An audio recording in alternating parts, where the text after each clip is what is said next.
piggyback sort of off of that, what's been, when you think about when you first started recording yourself to where you are now when you record yourself, like sort of describe that process and that sort of change. Like, is it certain, whether songs or certain projects or sort of moments where it's like something clicked and like, okay, from this point, I'm at it, this sort of like take me to another level where like this project made it where I know like, okay, I need this to sound like this, or I need this to sound like this, or like when you talk about sort of the templates that you got, like what's sort of the process from that moment where you left Neil and you realized you had to start doing more of your own research and learning more? Because I'm always really interested in people who not only just engineer and record, but record themselves. Everybody who I didn't ever record, or the two people I done recorded with mainly in my life, my homie Dame and then, you know, Black Rabbit Skinny, both of them also make music and write music and record music. And one of the things that I didn't have the stomach for when I was like first coming up was to push the record and then get in the booth and record myself, you know, to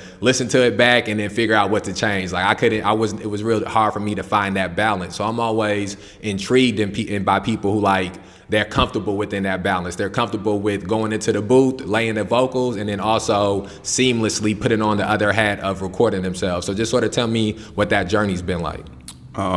First of all, once I found out that you do not need to be in a closed booth, 4 walls around you, I could set a microphone up right here, right now. It's all about how you mix, right? Once I learned how to mix, it was go from there. You know what I mean? It wasn't a project that I was working on that kind of made it click. It wasn't me going to Neil. It was me going to Neil that said, all right, I can't mess with just random people. I got to do this myself, right? But it wasn't me going there and being like, all right, this is what I got to do. It clicked. It was just progression. I've been recording. I'm 32 years old. I've been recording, making music with my homie Jeff, how I met Dame through him.